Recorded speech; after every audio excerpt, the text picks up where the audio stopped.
오늘은 유튜브에서 배운 이야기 하나를 하고 가겠습니다. 사람들이 이제 나이가 들면 어디에 관심이 있을까요? 많은 사람들이 관심이 있는 것이 동안에 관심이 있다고 그럽니다. 그래서 누가 더 동안인가 여기에 관심이 있는 거예요. 근데 동안을 잘 유지하려면 부작용이 있습니다. 첫 번째로 돈이 너무 많이 들어간다는 겁니다. 그래서 어떤 사람은 이 동안의 얼굴을 유지하려고 한 달에 몇백만 원까지 쓰는 사람이 있답니다. 그리고 이 동안을 자꾸 생각하다가 보니까 거울을 보는 게 스트레스라고 하는 거죠. 그래서 이제 거울 보기가 싫어지는 거고 겁나는 거예요.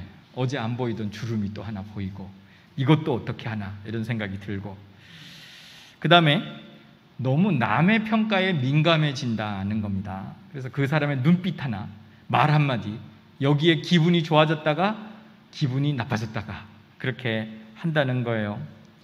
결과적으로 동안에 관심을 많이 가지는 사람들이 정신건강에 해롭답니다.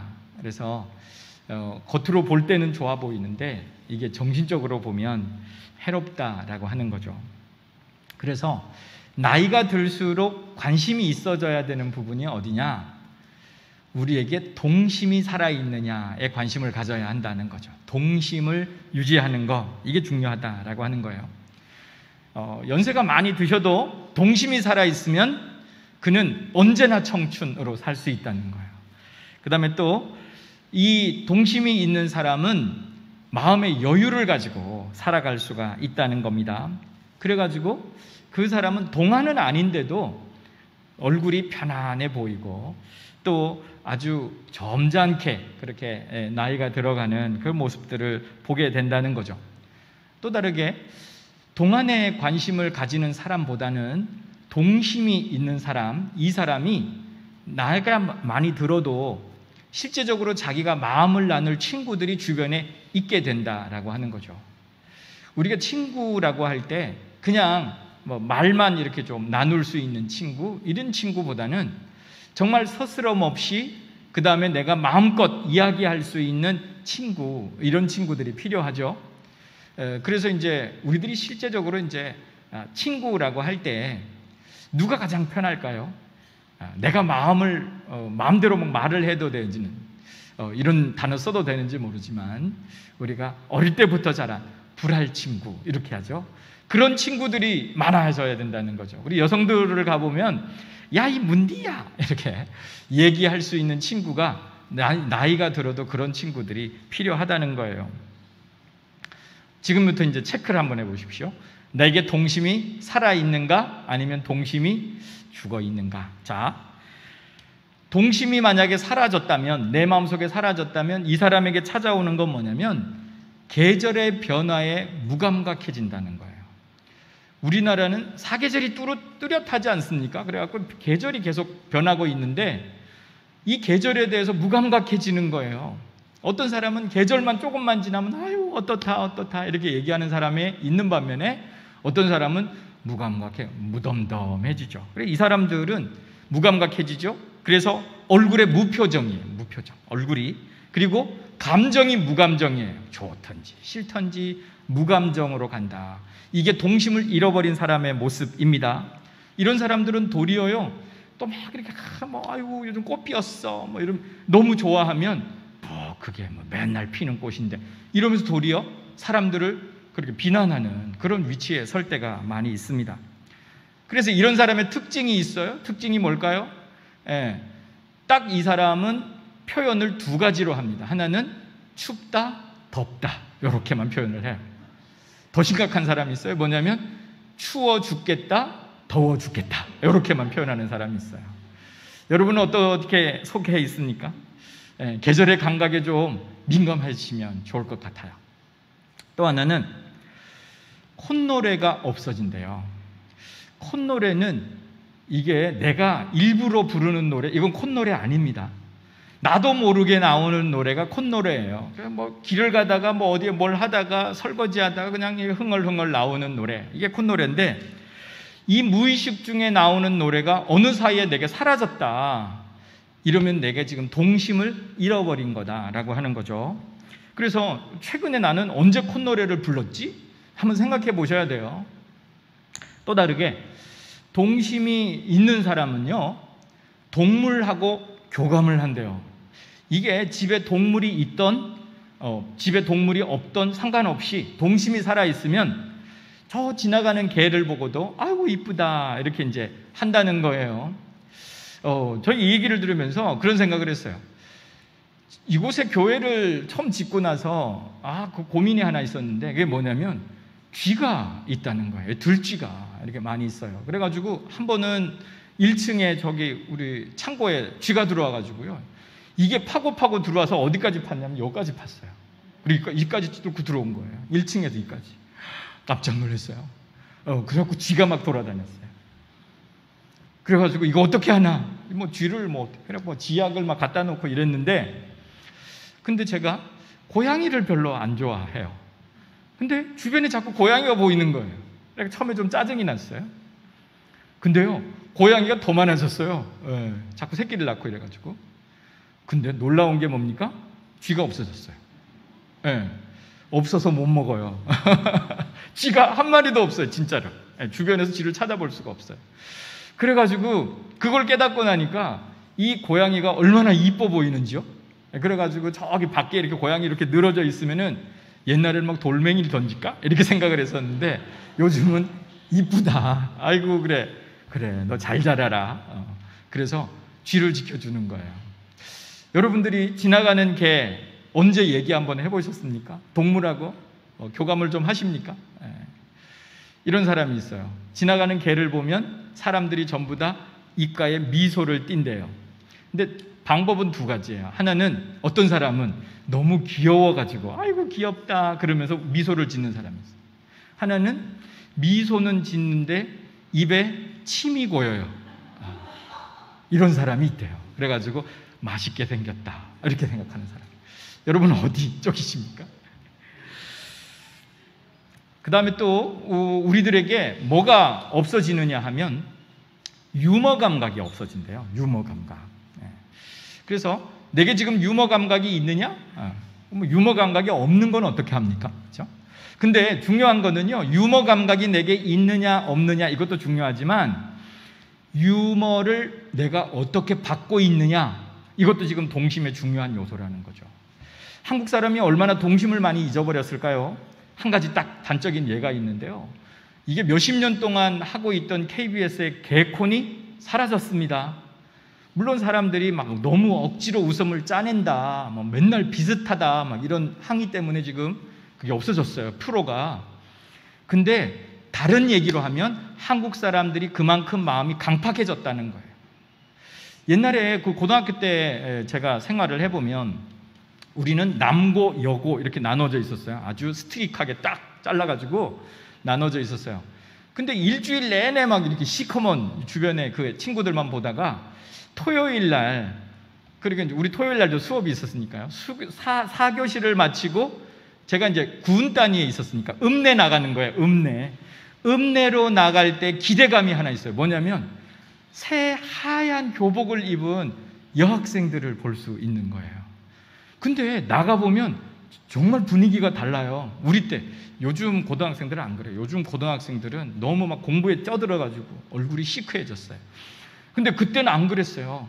그래가지고 우리가 이렇게 남자애들 몇 명이 이렇게 인상 쓰고 이렇게 쭉 몰려나가면은 저기에는 다른 그 똑같은 우리 또래의 여자애들이 막 까르르 웃고 막 뭐가 이렇게 재밌는지 막 이렇게 얘기하고 이러고 있는 거예요.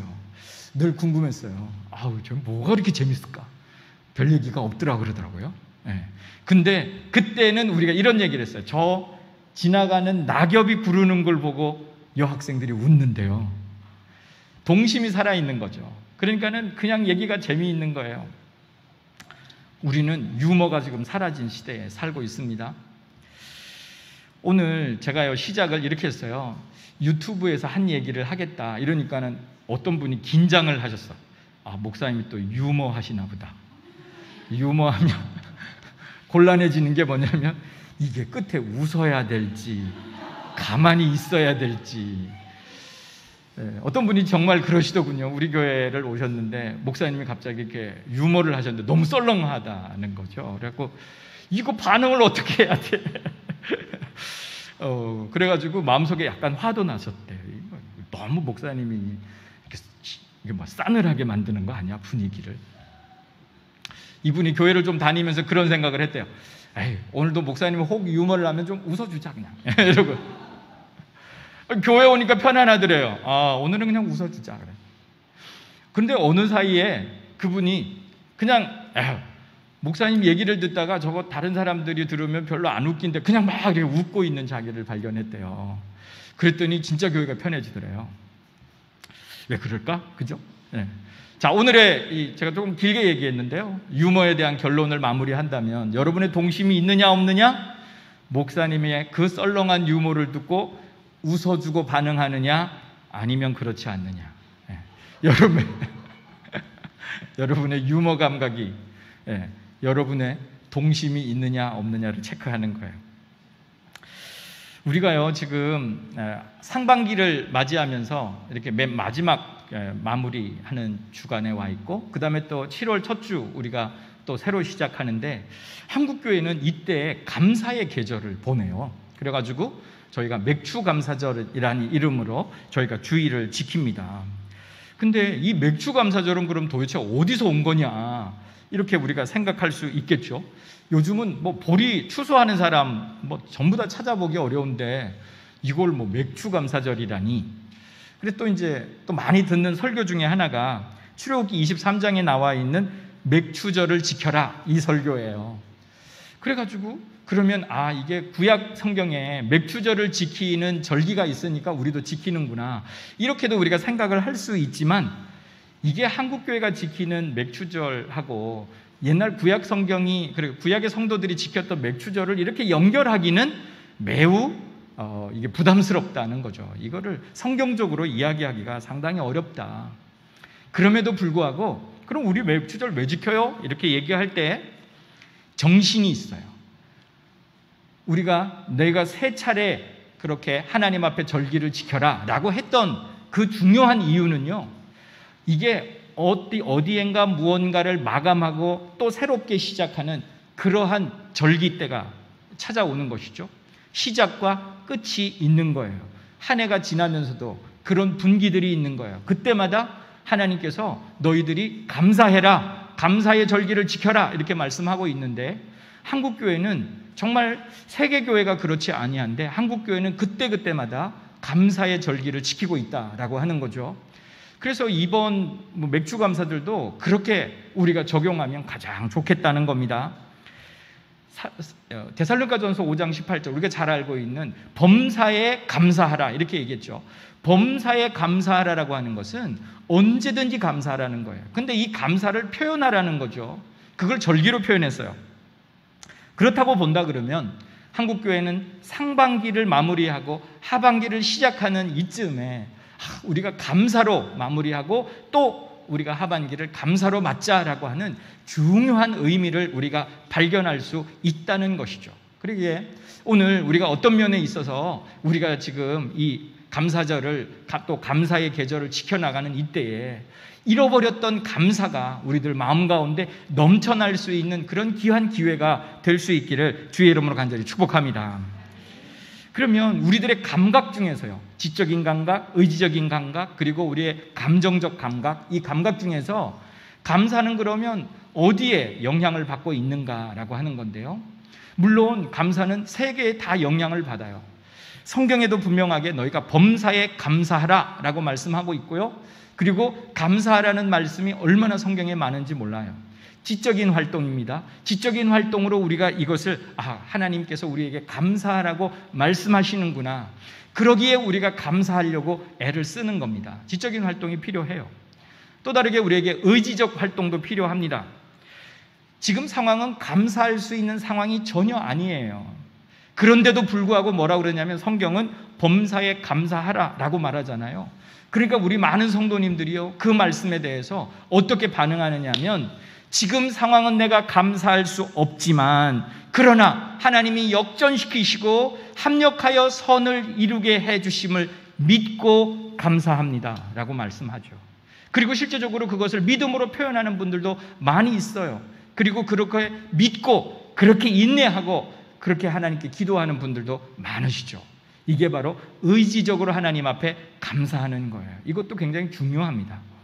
그러나 훨씬 더 많은 프로테이지를 차지하는 것이 우리의 감정적으로 하나님 앞에 감사하는 거다라고 하는 거죠.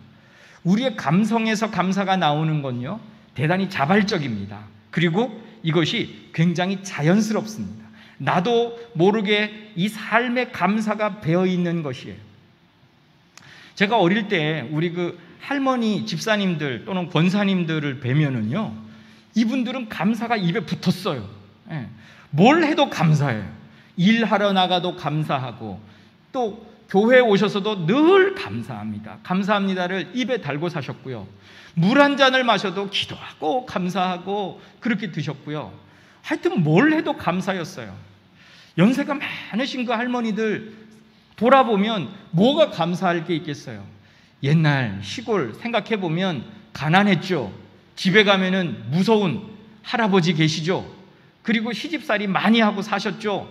자식들 뭐 그렇게 효도할까요? 많은 부분에 있어서 감사하고 살기가 어렵지만 그럼에도 불구하고 그분들은 입에 감사를 달고 사셨어요. 왜 그럴까요?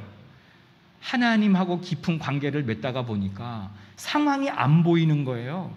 저절로 감사가 몸에 밴 거라는 거죠. 감정적으로 저절로 나오는 감사가 몸에 배어 있더라라고 하는 겁니다. 이런 사람들은 세상 행복합니다. 모든 게 다 감사해요. 작은 걸 가지고 다 감사합니다. 그리고 감사로 사시는 거예요. 오늘 우리가 이렇게 살아갈 수 있기를 주의 이름으로 간절히 축복합니다. 근데 성경에 이렇게 사신 분이 누굴까라고 봤더니 성경에 바로 예수님이 그렇게 살아가고 계시더라라고 하는 거죠. 예수님은 감사의 삶을 사셨어요. 우리가 성경을 잘못 이해하면 예수님은 늘 심각하고 율법을 전하시고 마치 이 채찍을 들고 우리들에게 잘해라 이렇게 지켜보고 계시는 그런 예수님을 떠올리지만 그렇지 않아요. 예수님은 늘 웃음이 있는 해악이 그의 삶에 있었고 그리고 그의 삶 구석구석에 감사가 녹아져 있는 삶을 사셨다라고 하는 거죠. 오늘 그 부분을 조금만 살펴보고자 합니다. 저희가 읽었던 요한복음 6장 이 말씀에 보면 우리가 잘 알고 있는 오병이어의 기적이 나옵니다. 여기는 지금 이스라엘의 벳세다라고 하는 갈릴리 지역의 벳세다라고 하는 광야 지역이에요. 지금도 가보면은요 나무 한 그루 없어요. 거기에 전부 다 그냥 허허 벌판입니다. 여기에 몇 사람이 모여 있을까요? 5,000명이 모여 있습니다. 사람 5,000명이. 그리고 이스라엘은 더운 지역이에요. 그러니까 낮에 햇빛도 내려쬐고 5,000명이 모여 있는 이곳에 예수님이 말씀을 전하셨는데 너무 예수님이 설교를 잘하시는 거예요. 그러니까 사람들이 정신없이 듣고 있었는데 시간을 보니까 정신을 차리고 보니까 지금 저녁 때가 되었어요. 그래서 그들이 이제 집으로 가야 되는데 그들은 끼니를 못 때웠어요. 아침도 튼튼하게 먹고 거기에 나온 사람이 얼마나 될까요? 이스라엘의 가장 변방 갈릴리 지역에 살고 있는 사람들이 그때 예수님 아침 먹고 거기에 온 사람이 몇 명이나 될까요? 점심도 못 먹었어요. 물도 제대로 못 마셨어요. 그래서 예수님이 걱정하신 거예요. 야, 이 사람들이 집에 가다가 기진하면 어떡하지? 라고 걱정하신 거죠. 그래가지고 물었습니다. 제자들에게, 특별히 빌립에게 물었죠. 그럼 이 사람들을 어떻게 해야 되는가? 라고 하는 거예요. 그랬더니 빌립이 계산이 빨라요. 그랬더니 200데나론이 있으면 이 사람들 빵 한 조각은 먹일 수 있겠습니다. 이렇게 얘기를 합니다. 200데나리온은 200일 동안의 노동자의 품삯이에요. 지금으로 얘기하면 1년 연봉이죠, 연봉. 작은 돈이 아닐 겁니다. 이렇게 많은 돈이 있어야 되는데 우리 돈 어디 없어요. 그리고 어디 살 데도 있겠습니까? 이렇게 많은 사람을 먹일 살 데도 없고요. 굉장히 부정적인 답이 돌아왔죠. 그때에 또 한 사람이 얘기를 거들었어요. 안드레라고 하는 이 제자가 예수님, 이 한 아이가 도시락을 우리에게 줬는데 이 도시락에 보면 보리떡 5개, 물고기 2마리, 작은 거 이렇게 성경이 되어 있어요. 작은 게 들어 있습니다. 근데 이거 가지고 이 많은 사람들한테 뭐 어떻게 하겠습니까? 부정적인 답이에요. 근데 예수님은요, 그 부분에 대해서 이렇게 이리로 가져와라 이렇게 얘기합니다. 그리고 난 다음에 예수님도 똑같이 부정적으로 더 없냐? 이렇게 안 물으셨다는 거예요. 예수님은 뭐라고 얘기하셨냐? 그 다음에 오늘 저희들의 본문 6장 11절을 쉬운 성경 있잖아요. 이거보다 더 쉽게 번역되어 있는 성경에 보면 이렇게 되어 있어요. 그때 예수님께서는 빵을 가지고 하나님께 감사의 기도를 하신 후 그곳에 앉아있는 사람들에게 그들이 원하는 만큼 나누어 주셨습니다. 이렇게 되어 있어요. 오늘 예수님은 그것을 받아들고 감사의 기도를 하셨다라고 말씀을 하죠. 그리고 나누어 주었다라고 하는 겁니다. 요즘 우리나라가 너무 잘 살아요, 사실은. 그리고 우리나라가 해외에 비해 가지고 잘 되어 있는 것들이 너무 많아요. 여러분들은 한국에 대해서 불만들이 요즘 참 이렇게 불만이 이렇게 많은지 모르겠어요. 뭘 해도 불만이에요. 이래도 불만, 저래도 불만이에요. 근데 외국에서 보는 한국은요, 정말 기이한 나라예요. 놀라운 나라예요. 어떻게 저런 나라가 지금 존재하지? 그래가지고 외국인들은 이것도 꼽고 저것도 손가락에 꼽으면서 한국에 대해서 칭찬을 합니다. 지금도 그렇습니다. 방역에 대해서도 그렇고요. 이렇게 얘기를 하고 있는데 우리들에게 있어서는 남이 가진 게 더 크게 보여요. 저 사람이 가진 게 더 크게 보이고 자꾸 비교하게 되어지고 나 거는 자꾸 작아 보이고 초라해 보이고 아무것도 아닌 것처럼 생각이 드는 거예요. 우리의 행복의 지수가 점점점 떨어지고 있습니다. 우리들이 다시 생각해야 합니다. 그렇게 해서는 감사가 있을 수가 없어요. 예수님이 가지고 있는 감사는 내게 가지고 있는 작은 것을 감사하는 거예요.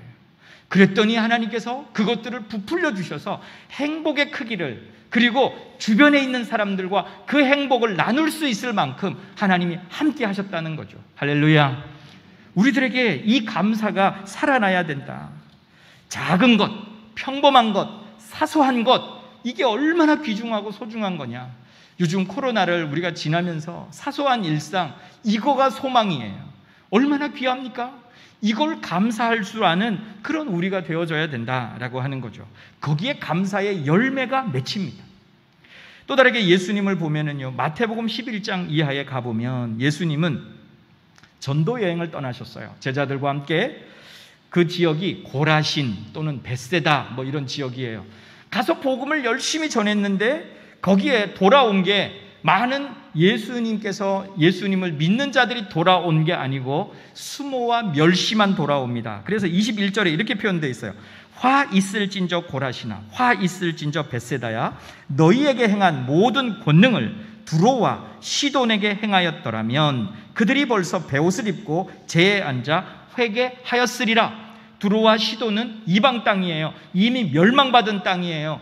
이 땅이 너희들과 같이 똑같이 하나님께서 복음을 전하시고 그리고 권능을 베풀었다면 다 돌아와 회개했을 거라는 거예요. 근데 너희들 뭐냐 이거죠. 얼마나 주님이 그 실망감이 컸으면 이렇게 대답했을까. 책망도 포함되어 있어요. 그런데요, 예수님이 이 부분을 계속해서 말씀을 하시면서 25절 26절에 이런 말씀이 있어요. 그때 예수님께서 대답하여 이르시되 천지의 주제이신 아버지여 이것을 지혜롭고 슬기 있는 자들에게는 숨기시고 어린 아이들에게는 나타내심을 감사하나이다. 이게 뭡니까? 예수님이 감사하게 된 이유가 하나 있어요. 뭐냐면 어른들은 듣지 않은 거예요. 돌아오지 않는 거예요. 그런데 예수님의 복음을 누가 들었습니까? 어린 아이들이 들었습니다. 그리고 그 아이들이 주님께로 돌아왔습니다. 이걸 감사하고 있는 거다라고 하는 거죠. 우리들은 이런 부분을 눈을 뜨지를 못해요. 그래가지고 전도를 해도 성인들이 전도가 얼마나 됐느냐 이게 중요하지만 거기에 듣는 자녀들이 있어요. 그 자녀들을 보고 우리가 결과적으로 참 기뻐하고 감사할 수는 우리들이 잘 못하죠.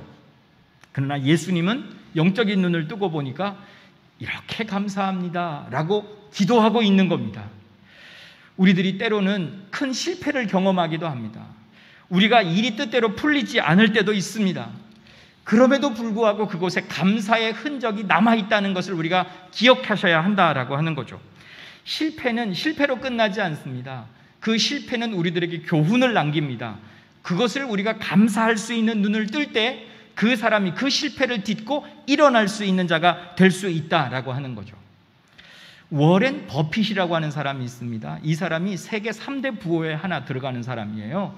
이 사람이 돈이 그렇게 많습니다. 투자의 귀재라고 불립니다. 그런데 이 사람이 이런 얘기를 했어요. 자기는 하버드에 실패했다는 거예요. 자기가 대학원을 들어갔는데 실패했다. 자기가 가장 실망했을 때래요. 인생에 있어서. 그런데 자기의 인생을 지나고 보니까 그게 가장 큰 축복이더라는 거예요. 자기는 하버드에 실패했는데 그래서 어디를 갔냐면 컬럼비아대에, 우리는 잘 모르지만 거기도 유명한 대학입니다.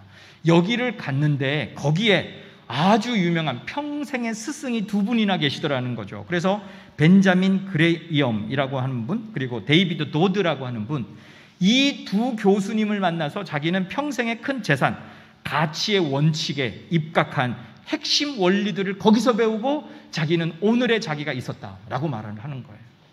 우리들에게 있어서 실패는 실패로 끝나지 않습니다. 거기에서 감사의 조건을 찾는 사람에게는 더 큰 감사가 있게 될 줄로 믿습니다. 이 코로나19도 마찬가지예요. 하나님께서 우리 영적인 눈을 들어 보면은요, 하나님이 어떤 분이신가를 전율적으로 느끼게 하셨어요. 사람이 이렇게 연약하구나 하나님이 느끼게 하신 거예요. 또 다르게 뭡니까? 하나님이 마지막 때를 앞두고 우리들에게 제대로 한번 보여주시는 거 아닌가? 이런 생각이 듭니다. 왜요? 너희가 종말의 때 없던 것처럼 생각하냐? 너희들이 지금 이 조그마한 바이러스 안에도 쩔쩔매는 거 안 보이냐? 하나님의 말씀은 살아 역사하신다. 마지막 종말의 때를 대비해라. 하나님이 말씀하신 음성이 들린다는 것이죠. 들을 수 있기를 소망합니다. 그리고 또 다르게 우리가 지금 전 세계적으로 보면은요, 얼마나 많이 정말 우리들의 오염, 그리고 또 우리들에게 있어서 이런 이산화탄소들이 많이 줄어 있는지 몰라요. 많이 줄었어요. 우리나라의 미세먼지가 많이 줄었습니다. 그러면서 지구를 살려야 된다, 이런 운동들이 막 각국에서 일어나잖아요. 이런 것도 우리들에게 유익입니다. 오늘 우리들에게 유익을 찾으면 실패에서도 찾을 수 있다. 감사거리가 없을 때가 없어요. 우리가 못 찾아서 그래요. 또 다르게 예수님은 슬픔의 자리에서도 감사하셨어요. 얼만큼 슬픔이냐? 요한복음 11장에 가보면 예수님이 사랑하시던 가족이 있는데 나사로 가족이에요. 예수님을 극진하게 대접했어요. 그래서 이 가족이 자기가 지날 때마다 예수님 이 방에 와서 묵으십시오 하고 아예 방을 내준 그런 가족입니다. 근데 오라비가 병에 걸렸어요. 죽을 병이에요. 동생들이 빨리 예수님께 사람을 보냈습니다. 빨리 좀 오십시오. 우리 오라비 좀 고쳐주십시오. 성경을 보니까요, 예수님이 이틀을 지체하고 떠나세요. 그래가지고 도착해 보니까 이미 나사로는 죽었어요. 나흘 전에 그것도. 그런데 예수님은 여기에서 실패했다, 끝났다, 절망이다 말씀하시지 않고 이 나사로가 잔다라고 얘기했어요. 사람들이 다 비웃었습니다. 죽은 지 나흘이나 됐습니다. 냄새가 납니다. 이렇게 얘기를 하고 있는 거죠. 예수님이 무덤 앞에 서서요, 기도한 내용이 바로 이거예요. 아버지여, 내 말을 들으신 것을 감사합니다. 예수님이 그 슬픔에 상가에 가서 감사하다고 기도를 하고 있습니다. 예수님은 믿음으로 기도하시는 거예요. 우리들에게 있어서 절망은 없습니다.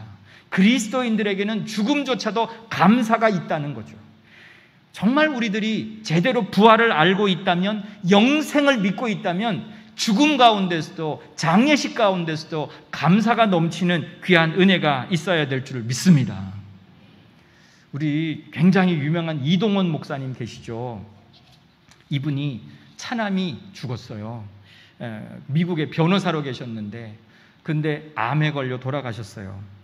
그분이요, 얼마나 마음이 무너졌는가 하는 부분들이 여러 차례 표현됐습니다. 그런데 그분이요, 그 아들의 장례식 가운데에서 10가지 기도를 가지고 하나님께 기도를 했습니다. 잠깐만 소개를 해보면, 아들이 그 지독한 암의 통증에서 해방되어 감사합니다. 영광의 나라 천국에 입성하여 감사합니다. 그동안 유머가 많았던 아들을 인해 누린 기쁨으로 인해 감사합니다. 감사의 내용이 쭉 있어요. 맨 마지막 감사가 이거예요. 아들이 간 천국을 더 가까이 소망하게 되어 감사합니다. 이렇게 그의 기도가 마무리됩니다. 죽음 앞에서도 감사할 수 있는 능력이 우리 기독교 신앙입니다. 그런데 왜 우리는 감사하지 못할까요? 오늘 이 감사가 회복되어지는 귀한 은혜가 있기를 간절히 축복합니다. 또 다르게요, 예수님은 무엇까지도 감사했냐면 십자가도 감사하셨어요. 그냥 억지로 지신 게 아니라 감사로 지셨다라고 하는 거죠. 누가복음 22장에 가보면 예수님께서 십자가를 지시기 전에 15시간 전 예수님의 행적이 나옵니다. 예수님은 지금 마가의 다락방에서 최후의 만찬을 하고 계셨어요. 그때요, 예수님은 생각해보면 33살에 죽는데, 또 15시간 있으면 죽는데, 죽는 것도 그냥 죽는 게 아니 뭡니까? 예수님은 알고 계셨잖아요. 십자가에 못 박혀 죽는데, 이건 너무너무 끔찍한 형벌입니다. 그렇게 돌아가실 것, 고생하실 것, 고통 중에 계실 것을 알고 있음에도 불구하고 그 현장에서 예수님이 이렇게 기도하셨어요. 17절, 19절을 보면, 쉬운 성경을 옮겨드릴게요. 예수님께서 잔을 받아서 감사 기도를 드리고 말씀하셨습니다. 그리고 예수님께서 빵을 들고 감사 기도를 드렸습니다. 제자들이 보는 눈앞에서 그가 행한 것은 뭐냐면 감사의 기도를 드리고 있다는 거예요. 그러니까 그분은 십자가를 앞에 두고 이것이 감사하다는 거예요. 예수님은 자신의 십자가가 부끄러운 십자가가 아니에요. 고통의 십자가는 더더욱 아니었어요. 그것은 감사의 십자가였다는 거죠. 그래서 그분이 표현하는 겁니다. 그분의 고통을 우리가 알잖아요. 이 사건이 있고 난 다음에 그분은 겟세마네 동산에서 기도하실 때에 하나님, 이 잔을 내게서 좀 옮겨주십시오. 그분도 고통스러우신 겁니다. 그럼에도 감사가 있는 고통이었다는 거죠. 희생이었다는 거죠. 이거는요, 자기에게 돌아올 게 아무것도 없어요. 유익이 아무것도 없어요. 무슨 유익이 있습니까? 아무도 알아주지도 않는 죽음입니다. 그 죽음 앞에서 예수님은 감사합니다라고 기도하고 있는 거예요. 왜요? 내가 희생할 수 있어서 감사합니다. 내가 나눌 수 있어서 감사합니다. 내가 줄 수 있어서 감사합니다. 저 사람들이 알든 모르든 간에. 할렐루야. 이건 정말 감사의 최고봉이라고 볼 수 있어요. 우리들은요, 조그마한 어떤 것들을 해도 바람이 있습니다. 상대방이 알아주기를 바라고 돌려주기를 바라는 마음이 있어요. 예수님은 바라지 않으셨습니다. 예수님은 우리 보고 내놓으라고 말하지도 않습니다. 줄 수 있어서 감사합니다. 희생할 수 있어서 감사합니다. 이 엄청난 감사, 참 입에 담기도 무서운 감사입니다. 그럼에도 불구하고 예수님은 그렇게 감사하고 사셨다라고 하는 거죠. 말씀을 정리합니다. 우리는 정말 우리의 감성이 살아나요. 예수님을 깊이 만나는 역사가 일어나게, 그리고 또한 그런 은혜가 있어야 될 줄로 믿습니다. 우리가 지금 그거 하자고 우리 기도회, 릴레이 기도회 하고 있습니다. 여러분, 그렇게 하나님을 찾으면서 그 하나님을 만날 수 있기를 바랍니다. 그러면 여러분의 삶 가운데 나타나는 현상이 저 작은 자연 하나를 보면서도 감사하고, 실패한 것 가운데서도 감사하고, 슬픔 중에서라도 감사하고, 아무 대가 없는 희생 가운데서도 감사할 수 있는 감사가 따라오게 될 줄로 믿습니다. 이 감사가, 이 씨앗이 뿌려지고 여러분에게 열매가 거두어지는 귀한 은혜가 있기를 주의 이름으로 간절히 축복합니다. 이 시간 우리 감사 찬양하고요, 하나님 이 감사 회복하게 하여 주시옵소서. 우리 그렇게 기도하십시다.